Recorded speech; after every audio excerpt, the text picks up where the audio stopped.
Good evening. London, England. A busy, modern city. I want to ask you, if I may tonight, to join me in an experiment. An experiment to turn back time. To suspend belief in the here and now and journey into the past.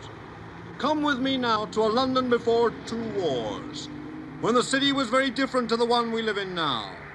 And this house you see behind me was the London home of one of the most powerful men of this century. We're filming. After the success of Monty Python, Michael Palin and Terry Jones decided to embark on a radical new comedy series. Set in the heyday of Empire, Ripping Yarns was a series of 9 glorious comedy dramas broadcast between 1976 and 1979. Well played, boy, well played!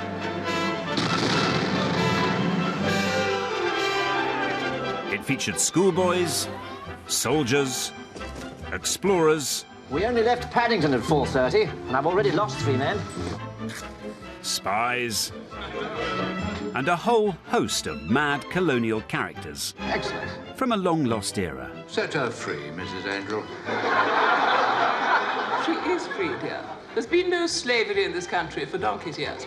We've used a lot of very conventional establishment attitudes, but undermined them. What's that? Right, Morrison. I think you'll know what to do. And where you could deal with it was with humour. Ripping Yarns took its inspiration from the boys' books and magazines that were popular up until the Second World War. I think we were celebrating the British Empire and the boys' own stories, really. I think they were celebrating that. Before the days of video games and cartoons, these stories fueled the imaginations of generations of young people. They were tales full of empire adventure, British pluck, danger, daring-do, and these colossal, larger-than-life heroes. These are the real Ripping Yarns.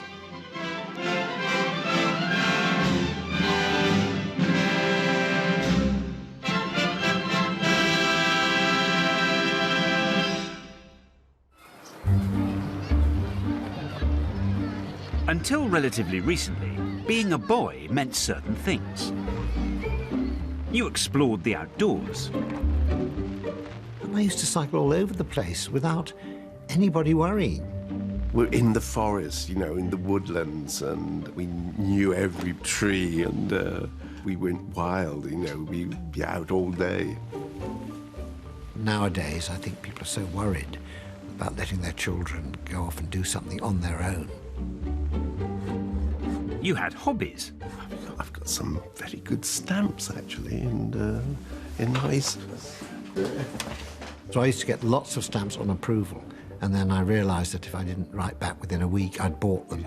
So my father had to take me to one side and say, stamp collecting can lead you into a sort of dangerous ways, rack and ruin. St Kitts and Nevis, Natal, Falkland Islands, unmarked. You were expected to be resilient. After the war, there was very little around, and life was pretty grim. And I think that was very much the ethos to deal with, you know, the difficult times. Make yourself a man, harden yourself up. You respected the establishment, and you were proud to be British. It was inculcated into us at the primary school that we were right at the heart of this empire. We were told it was the biggest empire ever, you know. So when they sat down to write what would become Ripping Yarns, Palin and Jones looked back to their childhoods. Compared to the groovy 70s, the world they grew up in, so steeped in old-fashioned pluck and Victorian values, seemed ripe for mockery. It was my brother who suggested we do stories from boys' own paper. All the stuff that I've giggled at the back of the class in school, these heroic attitudes, actually you can see it all from a different perspective. And that there's quite a lot in it which was ridiculous and which was absurd and which humour could deal with.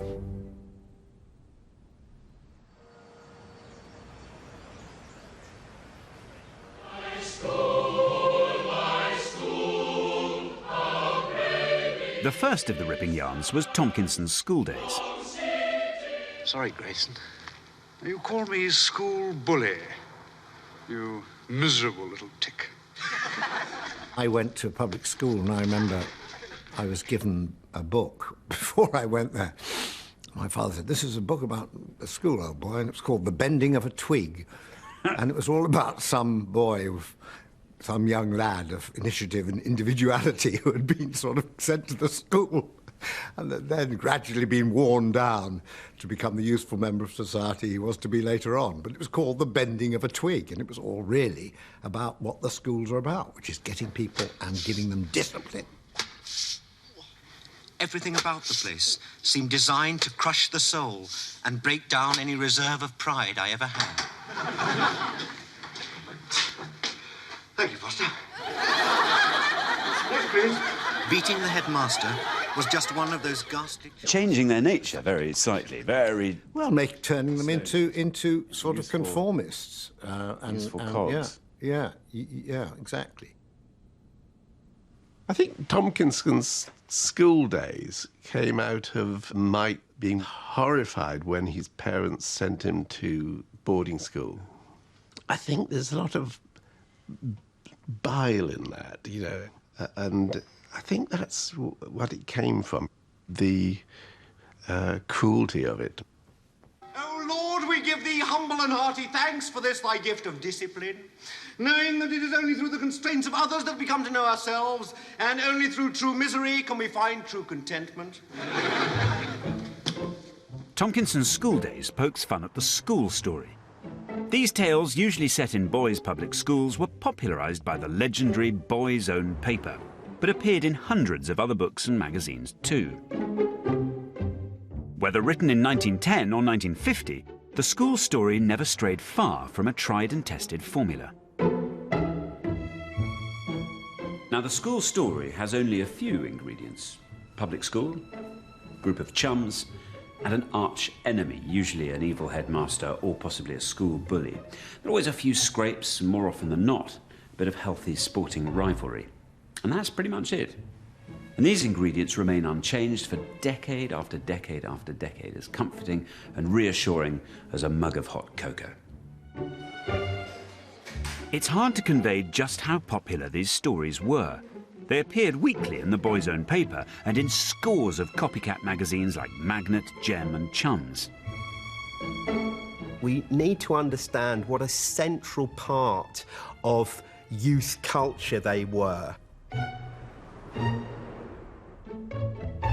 We have one survey from St Pancras in the 1930s which found that 86% of boys were reading at least one magazine a week, and an astonishing 15% said that they were reading 6 boys' weeklies every week. Typically, stories were serialised first in the boys' weeklies and later published in book form, thus launching a writer's career. One best-selling writer, almost totally forgotten today, was Talbot Baines Reed, known as Tibby. He wrote the wildly popular Fifth Form at St Dominic's. I say wildly popular. This sold over 250,000 copies in 1907 alone. Absolutely fantastic book. I'm going to read you a little bit from chapter 4. "Well bowled, sir," shouted Master Poole, as a very swift ball from Ricketts took Bullinger's middle stump clean out of the ground. "Rattling well bowled, I say." Now, you see, to us, that sounds very comical. Well, this is a dash bad show, I must say. But you have to remember that at the time, this kind of language of the school stories was widely copied. Well, that's it. Good egg, good egg. I suppose much like American slang might be picked up like toodly by children watching cartoons today. There were bounders of the remove and rotters of the fourth. Boys swanked and gassed and said things like, "I say," ripping, and... Oh, my hat. This was a private language that set children apart from the boring world of adults.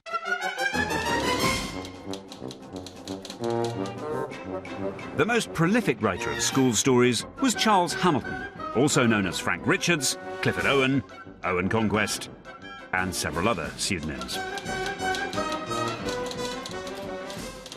Charles, Frank, Martin, whatever you want to call him, is estimated to have written close to 100 million words in his lifetime. And he began a lengthy career in 1908 with a story written for the Magnet magazine, later published as a book. Richard's character Billy Bunter, the fat owl of the Remove, is probably the most famous of all his creations. Look out, here comes Squelch. We look at someone like Charles Hamilton, Frank Richards, and we look at how much he's writing. It is absolutely extraordinary. We're talking about, over his lifetime, probably the equivalent of 1,000 full-length novels. He's said to have invented somewhere between 50 and 100 different schools using his various pseudonyms. He's got these whole school stories. He's churning out thousands and thousands of words, perhaps 70,000 words a week. It is absolutely extraordinary. How can that not be pap? How I long to be able to hop like the second-year boys and not to have to ask permission to breathe out after 10:30. Much of the magic of the school story came from its depiction of arcane rules and rituals. There was also the compulsory fight with the grizzly bear, which all new boys had to go through. We have this idea that the boy arrives on day one and has to be broken, frankly. So whether it's the bullying or the fagging, or being made to stand on a table and sing a solo, and all of that kind of thing is all about eradicating what the boy was like before. Just get rid of all of that, begin again, and you can be remade in the image of the school.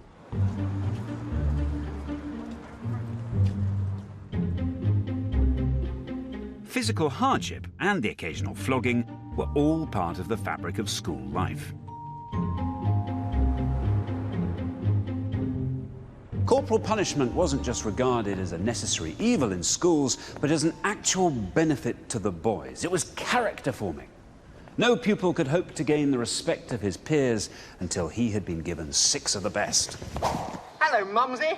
What he needs is a damn good thrashing. Clive, please. He needs the skin taken off his back with a triple-thonged bamboo-backed leather strip. That's what he needs. And there was St. Tadger's Day, when, by an old tradition, boys who had been at the school for less than 2 years were allowed to be nailed to the walls by senior prefects.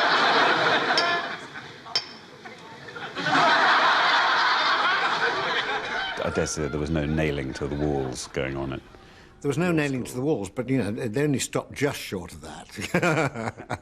But what I liked in Tompkinson's school days was, you know, that you could do it with a twist. So it wasn't that the boys were nailed to the walls. It was the boys were allowed to be nailed to the walls. Yes. That was a privilege. That was it. That was good. You got on in school. School bully. And casting a dark shadow over the proceedings was the school bully. He had twice won the public school's bullying cup, and last year beat the extraordinarily vicious Ackroyd of Charterhouse at a kick-in of fags at the Hurlingham Club.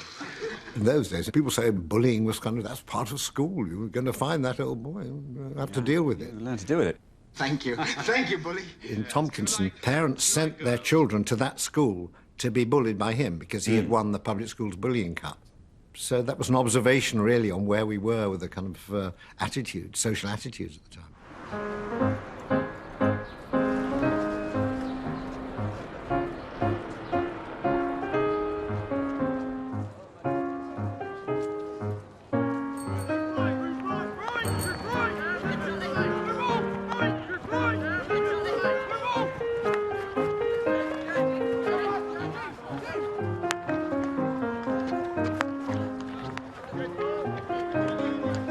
Of course, many a school story centres around some kind of sporting contest. Encouraging fair play and hard physical combat was seen as a vital part of education. Goal! He's won! He's bloody won!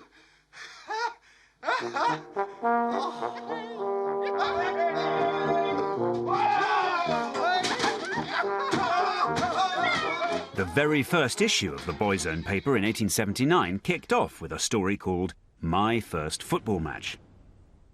For the next 90-odd years, the paper ran articles on almost every sport you can think of. From the obvious ones, cricket, rugby and hockey, to the more obscure like Harrow Footer and the Eton Wall game. Both sides push and shout and heave and tug, but murder is barred.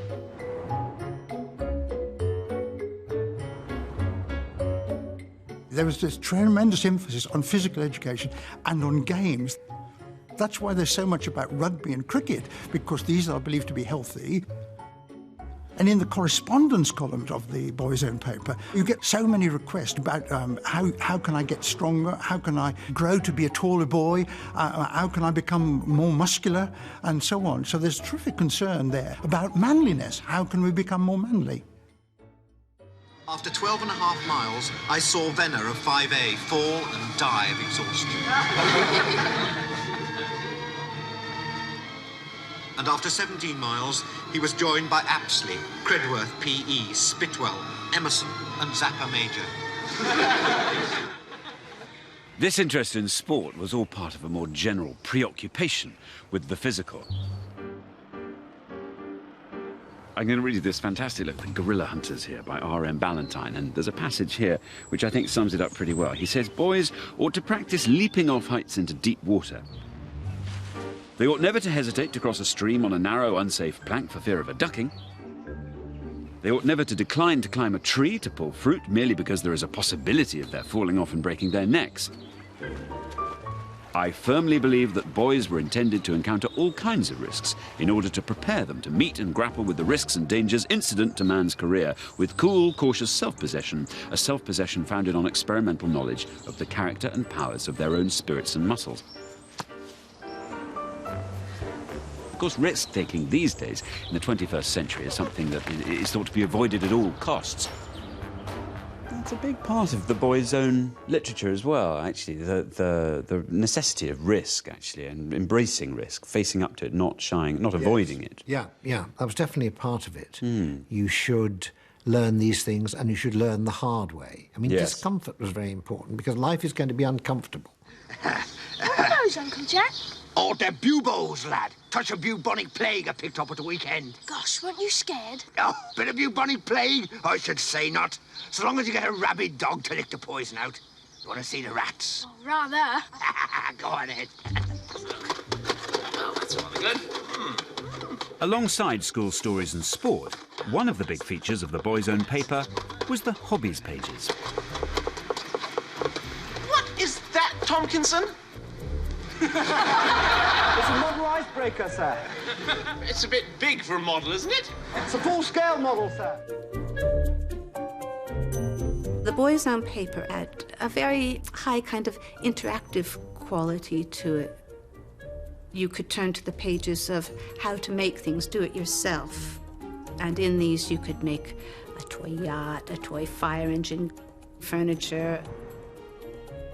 They have to make their own patterns, diagrams, cut things out, heat wood, bend it, do all kinds of things with apparatus that we would have no idea how to use today. Hobbies were very important. They were part of the established sort of way of growing up. My father had been a great collector of birds' eggs, which of course now you wouldn't be really allowed to do, all these little birds' eggs. I went for the more predictable things. I was a train spotter. I also collected cheese labels. Dad was a keen collector of stamps, so he got me going. I collected only stamps in the British Empire. There was no room for dullards on the hobbies pages. They provided a stern test for the boy reader. One of the things that I love about the Boys' Own paper is the way that it assumes that boys are really competent and can be trusted with all kinds of equipment in ways that health and safety in schools today would find absolutely shocking. When they're preserving insects, for instance, they're told from the very beginning that the chemist might not sell you this because it's a dangerous poison, and if he does sell it to you, you have to be careful about how you store it and make sure that nobody else can get it.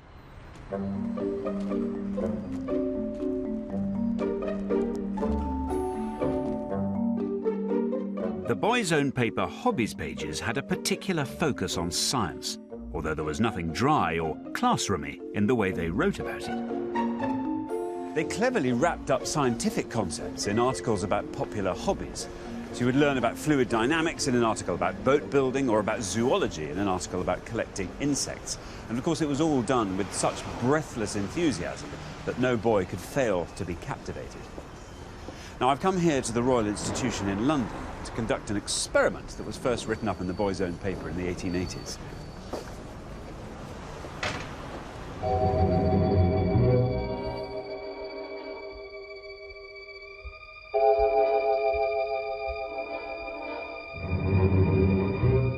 So, what do you make of my spiders? I think they're fantastic. Yes. I'm joined by Dr. Peter Wothers from Cambridge University, no less, to have a go at making exploding spiders. We're sort of following a recipe from a Boy's Own paper from the 1880s. This is written by a chemist, John Scoffin, at the time. And it's sold as a jape. You make your little spider here, and he even says you can stick it by means of a gum to the wall, and then when your maiden aunt comes in and thinks there's a spider on the wall, she reaches for her parasol, gives it a prod, and the result is very funny. Now we need the chemical part, which is trying to make these things explode. What is the compound we're going to be putting in there? So it's something called nitrogen triiodide, which is an incredibly sensitive explosive. I mean, in fact, it can't be used as an explosive because you can't move it once it's been made. So how are you going to do that? What's the process? So I'm going to go away and make it, prepare it wet. But as soon as it's dried, that's it. It's pretty unstable stuff. Now, what's extraordinary, and I think laudable, is that in a Boy's Own paper, they're being entrusted with the recipe for making this quite unstable, extremely unstable compound. I mean, would you ever get this happening now? I mean, would any child be allowed to put this together themselves now? I can't see today's chemistry sets telling you exactly how to make this sort of compound. We can't show you how the compound is made. It's apparently too dangerous. So you're going to have to look at a picture of spiders now. And another picture. And another. Good, aren't they? You see, in the 1880s, they didn't really bother with health and safety. Once Peter returns with the explosive compound, it's time to load up our spiders. Careful not to drop any little bits. Right. Is that a good quantity in there, do you think, or should we do a bit more? Let's have a little bit more. Just don't knock the other ones. But I wouldn't scrape too hard. That's a nervous laugh, isn't it? It's a I've seen this before laugh. Okay. Good. Right.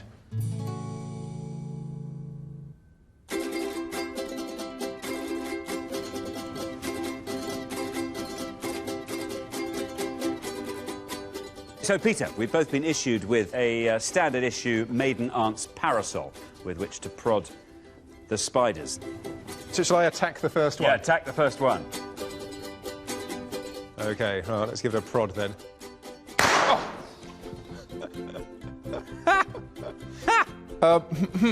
Yeah, that worked. I tell you what, it's upset this one there, but these... There's a leg. Oh, there we are, a little memento for me. Yeah. Fish. Oh! Oh, I wasn't doing it hard enough. Oh! You're getting good at it now.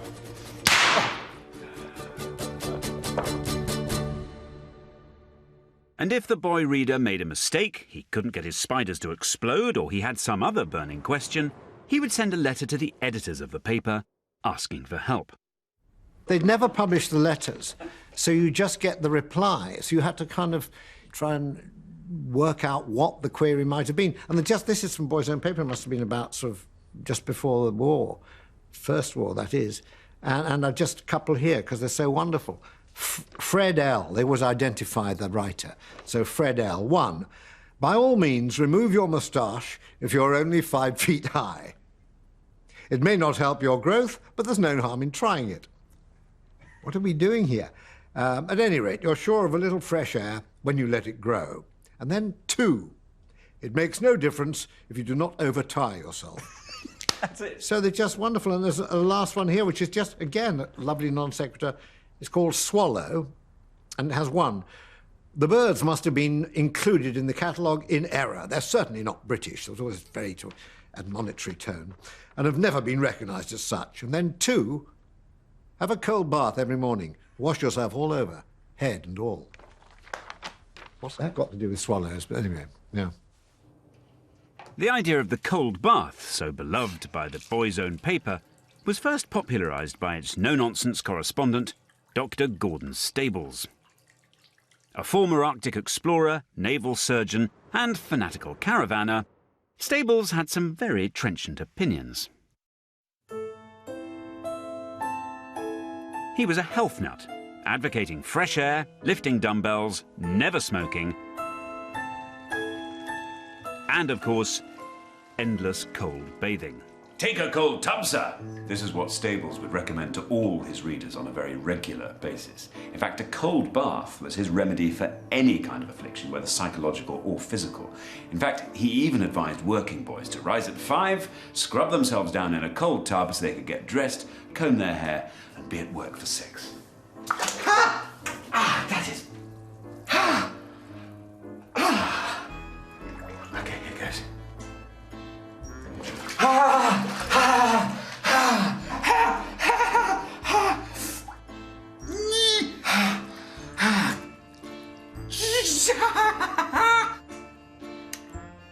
I can feel my character building before your very eyes.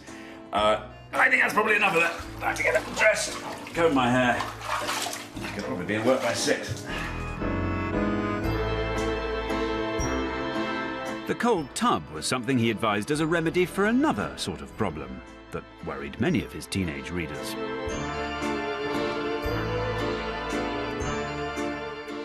Stables speaks of nervousness and certain debilitating habits learnt at school that lead to trouble that can never be shaken off.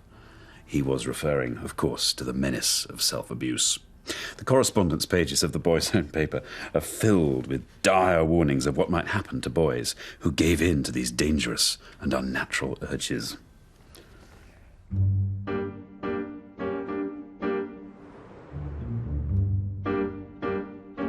Those habits lead thousands to misery and illness, and often to death or insanity. You will ruin your constitution and earn for yourself a miserable manhood. Such habits often end in lunacy and suicide. Don't trust to quacks or men who send out pamphlets and advertise. Banish madness from your mind and leave the dog alone. To our modern ears, these letters make for pure comedy. But at the time, this was serious stuff. The whole of British society was worried. I will not have the trappings of whoremongery and free lovism under this roof. No, don't touch it. Turn away, woman, lest it arouse you to unseemly lubricity. This is the devil's work. People tried all sorts of weird and wonderful means to prevent themselves becoming aroused. These are called Jugendpenises, and... They're called what? The great name of Jugendpenises. Jugend? Right. And they were designed to prevent what the Victorians called spermatorrhea, a slightly deadly term that essentially means the unnecessary loss of semen. I suppose they felt there was a finite supply, did they? Well, it was held in very, very high regard, and what they thought was this unnecessary loss would make you ill. So spermatorrhea caused a very, very wide range of debilitating illnesses, both physical and mental. And how does this work? Let's just get down to the nitty-gritty. Well, See, it's got a kind of bicycle clip in the... It would have been worn at night, Okay. and the idea being that should the sleeper become unnaturally aroused, should we say, the pain would wake you up because you would engage with these teeth around the edge. Right. And there were a number of different contraptions all along similar lines, through to whole bodysuits that you could wear to bed at night, we think, that had flaps at various strategic points that could be closed or opened accordingly. What are you making, Mother? Something that will cover the entire human body, dear. You say there was a school of thought. It becomes almost more than a school. It becomes almost the rule that Absolutely. you must at all costs avoid. So this was really taken up not just within medical circles, but by moralists, educators, and their anxiety. The word we come across again and again is self-pollution. Self-pollution. Self-pollution. So here we've got, representing the last stage of mental and bodily exhaustion from onanism or self-pollution. I mean, surely that just passes, though. That's only for a couple of minutes. And then he's back on his feet. I mean, it could kill you. The effects could be, that's what they were saying. But this is just, I mean, this is nonsense, isn't it? I mean, how extraordinary. Or is it? Maybe, or are you here to tell me otherwise? Well, no, I mean, I think it sort of fueled this anxiety and it snowballed, so everybody was terrified of the effects that this might have. Over the years, the tone of the letters pages mellowed a little. In the 30s, personal issues were dealt with in a column called The Padres Talk, and in the 40s by Between Ourselves. But the advice remained much the same. May I touch you, Captain? No. Oh, it's bad enough with a girl, but you're a man. Sexual thoughts were to be avoided. Part of what the ripping yarns were things that were unexpressed, you know. There was a certain level of repression, a certain level of real sexual hang-ups. They just touched on, because you weren't allowed to touch on them, so even just referring to them made them funny. Well, Mr. Russell, since you are a man, maybe it would be all right for me to rub something on them. Keeping boys' energies focused on innocent and improving pursuits was one of the aims of the boys' weeklies. In the boys' own paper, much was made of the importance of bracing outdoor activities, such as natural history, gardening, and hiking. They wanted to produce a kind of wholesome image of boyhood that was exciting as well. They wanted the boys to go out, to exercise, to play games, to get involved in sport, to climb trees with jackknives, you know, to take risks, to be what we now think of as proper boys. This focus on the great outdoors had grown out of turn-of-the-century concerns about the malign influence of cities.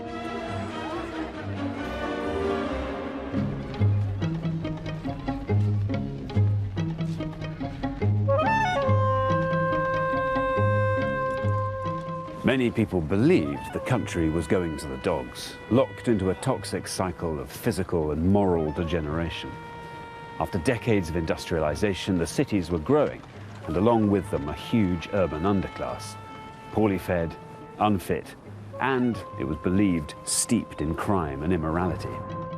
There was a kind of question in society, you know, had the grit of the modern boy become somehow diminished?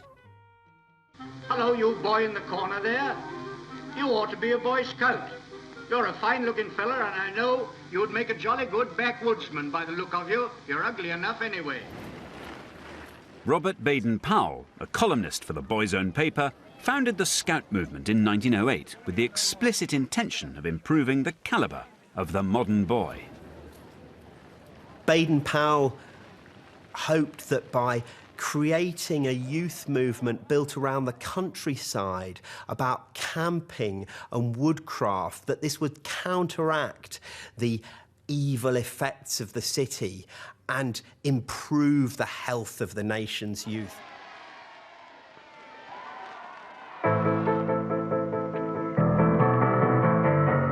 As well as encouraging their readers to get outdoors, the boys' weeklies provided plenty of manly role models to inspire them.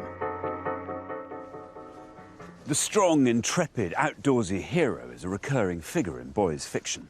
And of course, nobody was more celebrated than the explorer. Whether he was conquering the Arctic wastes or fighting his way through the Amazon, the explorer's every move was minutely charted by boys' books and magazines. What's your expedition looking for? Well, we're looking to see if there's a channel, a river passage, linking the Ganges with the Brahmaputra River through Bhutan. But this is Maidenhead.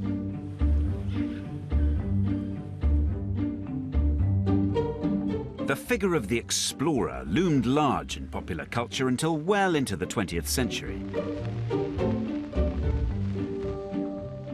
I wanted to be an explorer. That's from very early on. I mean, 9 or 10 years old. That's what I wanted to do. And I read stories of great explorers, especially people who disappeared. I don't know why I was fascinated by people who I've never seen again. There were stories like Fawcett, Colonel Fawcett, and that he went off to the Amazon, was never seen again. As someone said, dead believed eaten. You know, 1953, I was 10 years old, that's when Everest was climbed. You know, so someone had got to the top of the highest mountain. They'd found the source of the Amazon and the source of the Nile and all that sort of thing. So there was very little left. But the idea of exploration appealed to me greatly. And I think it was not just because they were brave men, but they were going to places that no one had ever seen before. The Boys' Own paper published stirring tales like In the Power of the Pygmies and Nearly Eaten, in which a professor escapes from a horde of voodoo-worshipping cannibals in Haiti. Explorer novels like King Solomon's Mines were a fixture on every boy's bookshelf. Tales like these, usually set in remote outposts of the Empire, provided readers with a heady mix of exoticism and danger. The Polar Explorer, Rear Admiral Sir Vincent Smythe Obleson. Applause, applause! Polar exploration was a recurring theme for the Boy's Own paper. It printed no less than 17 articles on Scott of the Antarctic, particularly the ill-fated Terra Nova expedition, which took the lives of Scott and his comrades. Scott and Oates in particular were really raised as the preeminent heroes in Britain on the eve of the First World War, and the Boy's Own paper played a significant part in that process. They actually published a special plate of Captain Oates with a line saying, "This plate of Captain Oates should find an honoured place in the den of every BOP reader." And not all of these explorer heroes were even grown men. In the 1920s, we were introduced to James Marr, the 18-year-old Boy Scout who accompanied Ernest Shackleton on a trip to the Antarctic. The story of the expedition, written by Marr himself, was serialised in Chums magazine and then later published as a book in 1923. It must have been the most incredible adventure for this young 18-year-old scout, but I imagine no picnic. I mean, he was working as a normal member of the crew, working day and night. Judging by the way he's writing it, he's certainly in the teeth of it all. He's getting the full experience. Listen to this. Wednesday, the 28th of December, 1921. The gale had increased to hurricane violence. It was a grand sight to watch those foam-decked mountains of water bear down upon us. I bet it was. The ship rose on top of them like a cork and then down the other side. Woohoo! And that's tough. That's really tough. And remember, as I say, he's 18-year-old. I suppose if anyone questioned the sense of sending an 18-year-old scout off on a trip like this, I suppose here's your answer. You know, he's getting a fantastic education, sort of borne out through his very even-handed prose. Unless, of course, maybe he actually was just writing, OMG, I was bricking it last night in those high seas, and maybe it just got back to base and someone just put a red line through it and wrote it in a slightly more Boy's Own style. But I doubt it. It's explorers like these, cool to the last and indifferent to danger, that Palin and Jones affectionately sent up in the fifth yarn. In 1927, Captain Walter Snetterton, least known of all English explorers, decided to go across the Andes by frog. We are the expedition from England.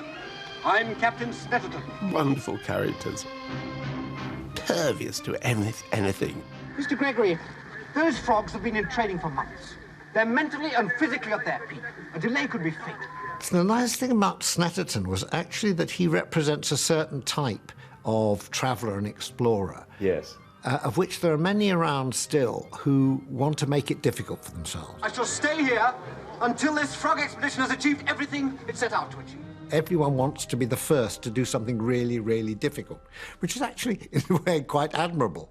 I think that's something very British and something rather good about sort of the British kind of, we would call it, some would call it silliness, others would say, you know, it's independence and sort of testing yourself. So he was just really that kind of explorer who'd chosen to do the most difficult thing, which was to actually ride across the Andes on a frog. The glory days of British exploration may be over, but there are still a few explorers out there.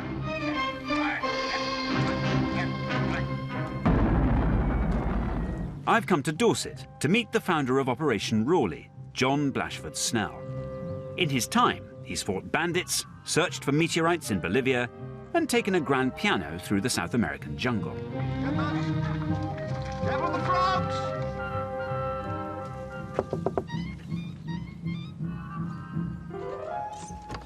Oh, Alexander, I presume. Good morning. Very good to meet you. Wow.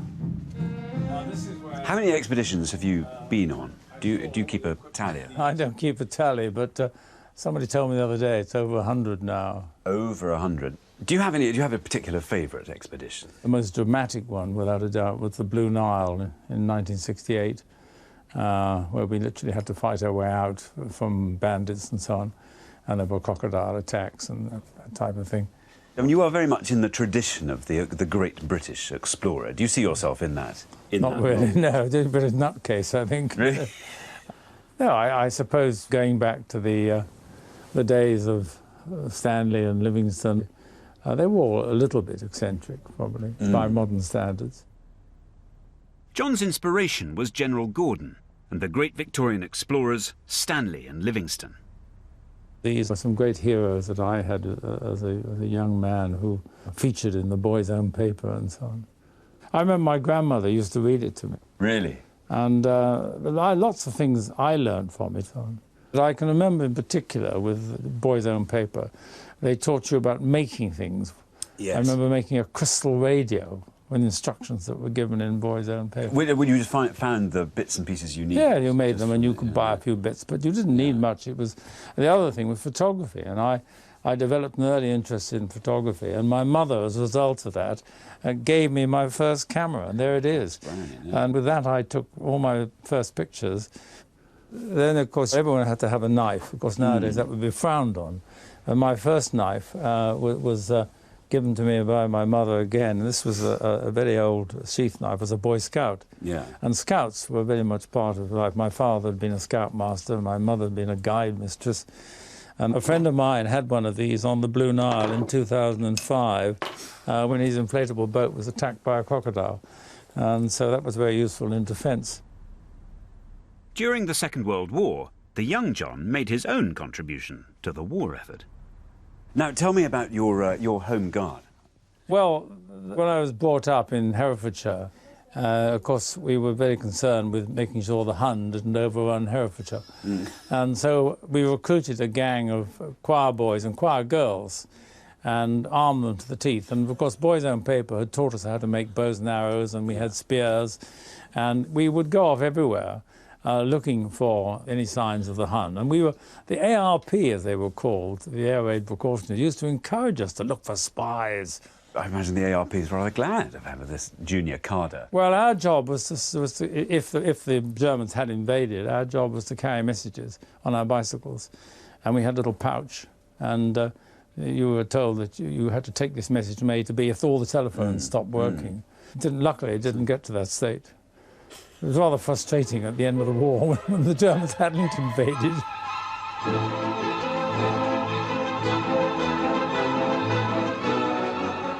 The Boy's Own paper was more than mere entertainment. It taught real practical life lessons to boys like the young John.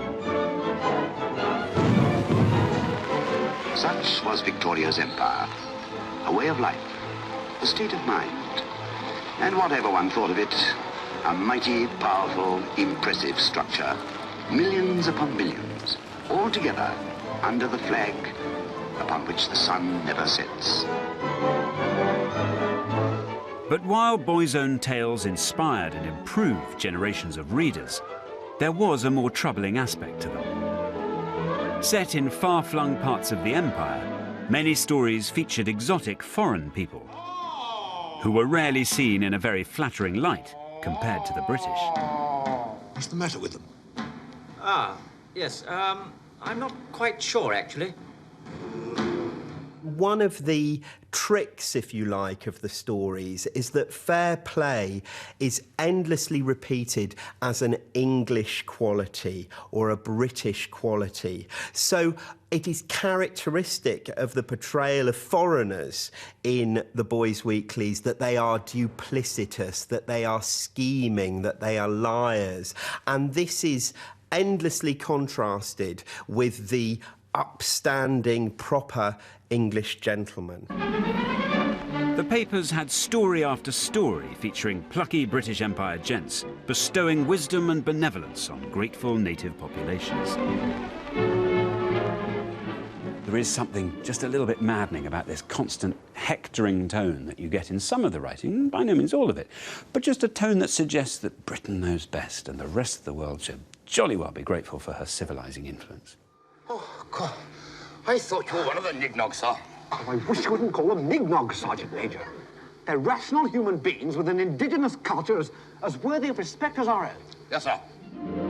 Of course, we have to put such attitudes into their historical context, which is very different to our own.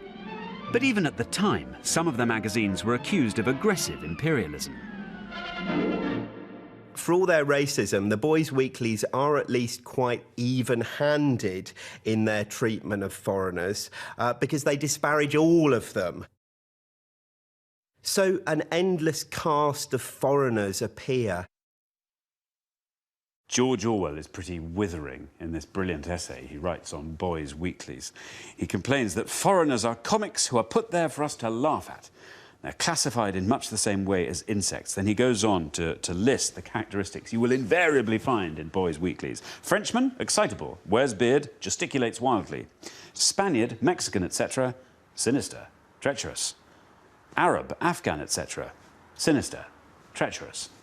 Chinese, sinister, treacherous, wears pigtail. Italian, excitable, grinds barrel organ or carries stiletto. These snooty, patronising, even racist attitudes are key to the comedy in ripping yarns. Nice shot, Father. Making people laugh is a way of dealing with a lot of attitudes that we find difficult, and that, I think, is what sort of pushed us into making them the kind of stories they are.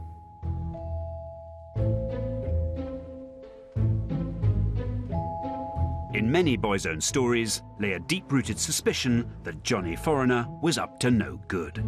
This anxiety reached fever pitch in the early 20th century. The Pathans. Derek and Edna? No. The violent but proud tribe of hill people who threaten our very existence. I must go and be kind to them. Don't be silly, dear. The servants have orders to come and tell us if there's a Pathan uprising. From the 1890s onwards, there was a growing worry about the threat of invasion from France, from Russia, even from the planet Mars, and these paranoias played out on the pages of boys' literature. This wonderful magazine, Chums, here in 1908, featured a story called The Perils of the Motherland, a story of war in 1911, set in the near future, and sees Britain invaded by Russia. Look at the front cover here. You can see the plucky workers of Cradley Heath in the Midlands fighting off the Russians with staves and hammers. The Russians, meanwhile, with their rifles and bayonets. Look at these bricks hurling through the air. You've got to admire those plucky Brits. Some of them just in shirt sleeves. We have a highly trained force waiting to move into England. 600 vicars, 1,000 shepherds. 2 divisions of cockneys. 44 judges, a dozen eccentrics, 850 private nannies. There were lots of stories about spies. Almost the best example of this are the stories about Billy Bunter and Greyfriars School. And a lot of those stories, published by The Magnet, around 1910, are about the peculiar behaviour of people walking along the coast, and they are seen flashing lights, or they are speaking in funny languages. It appears in all the papers. I mean, it appears in the newspapers, it appears in public speeches and so on, that there was tremendous anxiety. And born out of this pre-war paranoia was a new genre of fiction, the espionage thriller, where 1 or 2 resourceful Brits single-handedly save the nation from a shadowy foreign threat. My God, Kaiser. You see it in everything, from Erskine Childer's 1903 novel Riddle of the Sands. 100,000 German troops towed across the North Sea in barges and landing on the flats of the Wash on the undefended east coast of England with the whole Grand Fleet in support and a total element of surprise. Perfect. To John Buchan's classic, The 39 Steps. The wildly popular Bulldog Drummond stories. And Ian Fleming's James Bond. And, let's not forget, Winfrey's Last Case. In the last 4 months, I've brought the Balkan Wars to an end, averted a revolution in Russia for the second year running, started a civil war in Persia, annexed 2 new colonies. I've been saving this country every year since 1898, and I need a holiday. Winfrey is one of those people who, you know, was very common in comics and literature then, someone who just solved all the problems of the world, just like that, was so incredibly competent and good and efficient. Well done, General. You saved us again.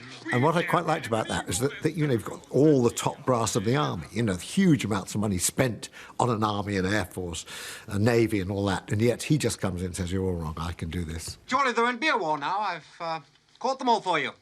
Oh, there will, Gerald. And it'll be a proper one, thanks to you. And if this one's successful, they'll want to do a follow-up.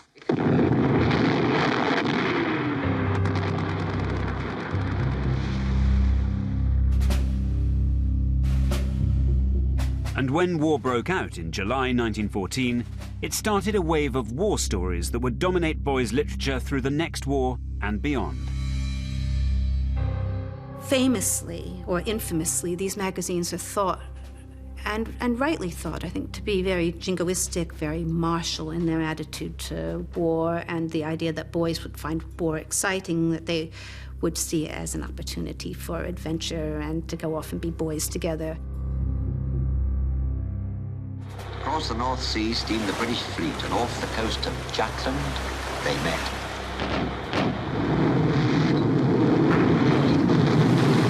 There were inspirational tales of true-life heroes like 16-year-old Jack Cornwall, fatally wounded in the Battle of Jutland in 1916 and posthumously awarded a V.C.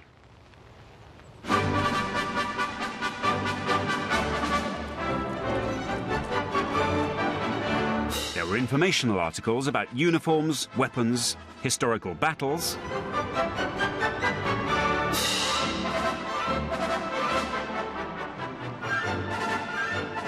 but of course it's impossible to tell a story like this without referring to the greatest fictional war hero of them all, Biggles. Biggles was an air ace in 2 world wars, a charter pilot, even an airborne detective. At his peak, he was the most popular juvenile fiction hero in the world.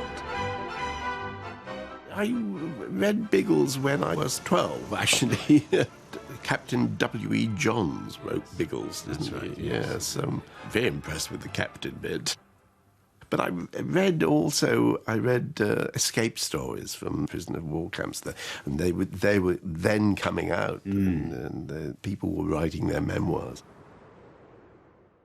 They were quite nasty stories. Some of them, you know, Bamboo and Bushido. I remember that, which is all about what happened in Bamboo and Bushido. Oh, it's about Japanese and how beastly they were and the tortures people, you know, sort of in prison camps. So actually, weirdly, at quite a young age, I was exposed to some awful, you know, behaviour. But they were very gripping stories. Hey, Fergus, what about the Red Cross? To hell with the Red Cross! Listen, what's the use of having a war when nobody does anything bad to each other? But it was the Germans who were the #1 enemy for generations of boys. It was perfectly okay to be critical of the Germans or to portray the Germans as they had been portrayed in the war by our cartoonists and our publicities and all that, as all being, you know, snarling and dangerous. Nowadays, we call that racist, but there was no racism then. That hadn't been identified. We just fought a war, 2 wars against the Germans. You know, they deserved all they got, sort of thing. Now, of course, the Germans are seen, quite rightly, as very reasonable, decent Democrats and all that sort of thing. But at that time, it was something you could use, and you could use it in comedy. Although the comedy in Stalag Luft was more about obsessive escaping, because I'd read so many escape stories.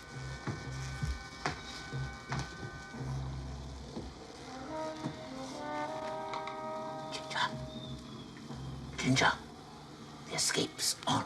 What? It's on tonight. Let's go. No, I don't want to go. It's the escape. And just the idea that the boys all want to have a night's sleep and someone comes around and says, we're going to escape tonight. Oh, no, please, I'm just half asleep. Carter! Oh, piss off. Major Errol Phipps was a legend among prisoners in the First World War. He had attempted over 560 escapes, 200 of them before he left England. On arrival in Germany, he escaped regularly every day and twice a day at weekends. In the end, of course, they all escape apart from him. Apart from him, even the Germans escape and leave him. And just as he's about to escape, the war ends.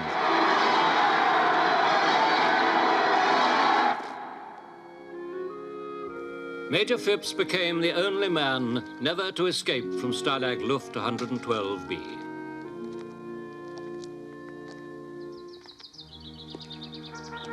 He returned home a broken man and died 3 months later. He was buried here in Totnes churchyard, but his body was found 2 years later over by the fence.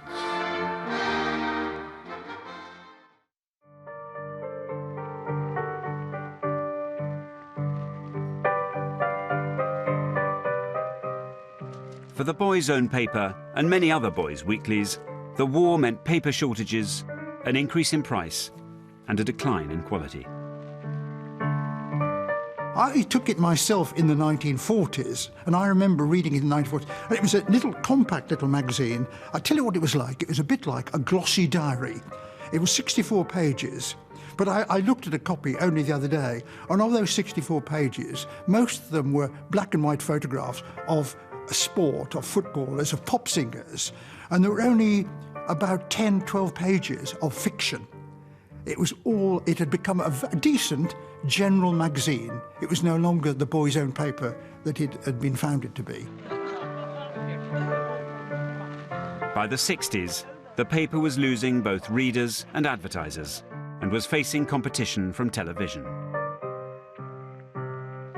The magazine finally closed its doors in 1967.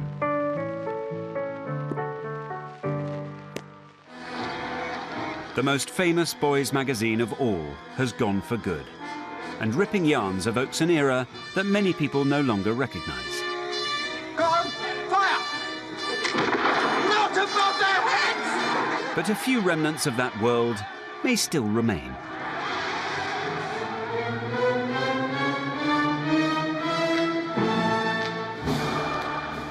I don't think the world has changed completely from the days of the public schools and all that sort of thing. Down you go, belly on the floor! I mean, near where I live in London, they have military fitness classes where young bankers and lawyers come along to be shouted at in very cold weather and made to run up and down hills. 1, 2, 3, come on, spring! And they love it. You know, and they love it. Yeah, they're disappointed if they're it's the not old yelled. cold shower regime is still there.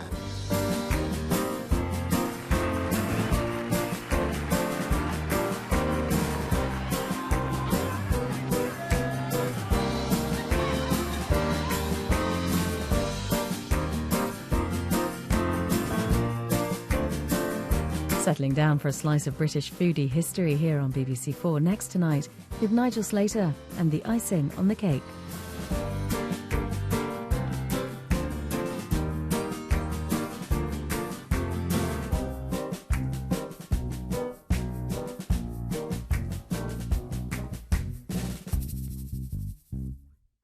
How was that? Felt good? Once again, love. What? Not quite right. They